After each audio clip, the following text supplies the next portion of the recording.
सोचिए, एक स्टेडियम में 80,000 से ज्यादा लोग एक साथ बैठे हों। हजारों टन स्टील, लाखों क्यूबिक मीटर कंक्रीट, सैकड़ों इंजीनियर और हजारों मजदूरों ने इस बड़े स्ट्रक्चर को बनाने के लिए सालों तक काम किया हो। लेकिन सवाल यह है, इतना बड़ा स्टेडियम कैसे नहीं गिरता?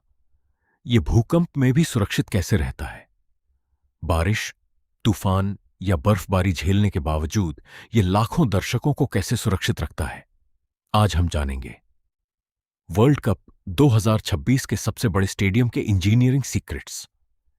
वीडियो आखिर तक देखें, क्योंकि आखिरी स्टेडियम की छत दुनिया के सबसे मुश्किल इंजीनियरिंग डिजाइन में से एक है।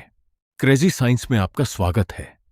आज हम सिर्फ स्टेडियम ही नहीं देखेंगे, हम पता लगाएंगे उन्हें कैसे बनाया गया, कितना पैसा खर्च हुआ, कौन सी इंजीनियरिंग टेक्नोलॉजी इस्तेमाल की गई और कौन सा स्टेडियम बनाना सबसे मुश्किल था।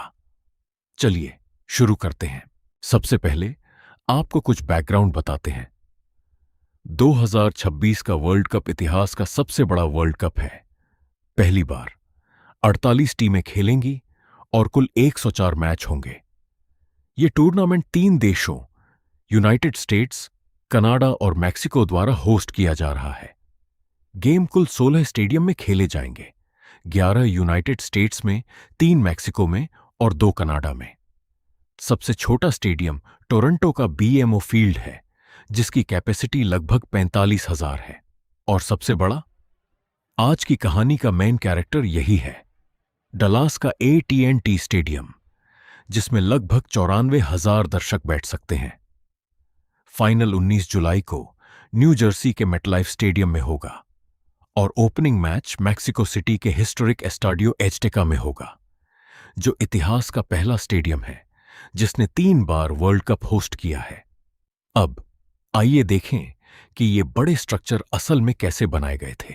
डलास काउबॉयज के मालिक जेरी जोन्स एक ऐसा स्टेडियम चाहते थे जिसे दुनिया देखे। जमीन 2005 में चुनी गई, कंस्ट्रक्शन 2006 में शुरू हुआ और स्टेडियम 2009 में बनकर तैयार हुआ, जिसकी लागत लगभग $1.2 बिलियन थी। लेकिन असली चुनौती छत थी। स्टेडियम की छत 2 बड़े स्टील के आर्च पर टिकी है, जो लगभग 1225 फीट ऊंचे हैं। ये दुनिया के सबसे ऊंचे सिंगल स्पैन स्ट्रक्चर हैं। हर आर्च का वजन लगभग 3255 टन है और यह जमीन से लगभग 300 फीट ऊपर उठता है। इन आर्च से लगने वाला फोर्स 19 मिलियन पाउंड तक पहुंच सकता है। इस बहुत ज्यादा फोर्स को संभालने के लिए इंजीनियरों ने जमीन के नीचे एक खास थ्रस्ट ब्लॉक फाउंडेशन बनाया। ये लगभग 71 फीट गहरा एक स्लरी वॉल बॉक्स है, जो जमीन के नीचे इस बहुत ज्यादा फोर्स को सोख लेता है। और छत सिर्फ फिक्स नहीं है, ये रिट्रैक्टेबल है, जिसका मतलब है कि इसे खोला और बंद किया जा सकता है। दोनों पैनल हर एक 256 गुणा 410 फीट का एक custom rack and pinion system पर चलता है और सिर्फ 12 मिनट में खुलता या बंद होता है। मजेदार बात यह है कि जब छत खोली जाती है तो पैनल एक रैंप से नीचे खिसकते हैं, इसलिए ज्यादातर काम ग्रेविटी करती है। मोटर सिर्फ स्पीड को कंट्रोल करती है। कंस्ट्रक्शन में दिक्कतें कुछ नहीं। 2007 में एक वर्कर 20 फीट नीचे गिर गया और घायल हो गया। 2008 में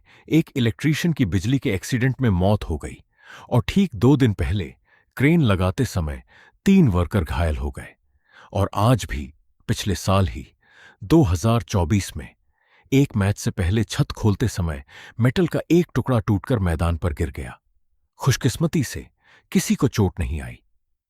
इस स्टेडियम को दुनिया का सबसे बड़ा क्लाइमेट कंट्रोल रूम कहा जाता है। टेक्निकली यह एक कमरा है। यह 2026 वर्ल्ड कप के लिए सबसे ज्यादा कैपेसिटी वाला वेन्यू होगा और पूरे टूर्नामेंट का अंत न्यू जर्सी के मेटलाइफ स्टेडियम में होगा। फाइनल यहीं 19 जुलाई को होगा। यह स्टेडियम असल में NFL के लिए बनाया गया था और इसमें आमतौर पर आर्टिफिशियल टर्फ का इस्तेमाल होता है, लेकिन फीफा के नियमों के मुताबिक वर्ल्ड कप के मैच नेचुरल घास पर ही खेले जाने चाहिए। इसलिए इस स्टेडियम में खास तौर पर वर्ल्ड कप के लिए एक नेचुरल घास का मैदान लगाया गया है। यह एक बड़ी इंजीनियरिंग और लॉजिस्टिक चुनौती है, क्योंकि नेचुरल घास को उगने के लिए धूप, सही तापमान और देखभाल की जरूरत होती है, जो एक बंद स्टेडियम में हमेशा आसान नहीं होता। इतनी बड़ी ऑडियंस कैपेसिटी के लिए इंजीनियरिंग में क्राउड फ्लो पर खास जोर दिया गया है। स्टेडियम में 100 से ज्यादा entry point, emergency exit fire protection system, smart security monitoring है।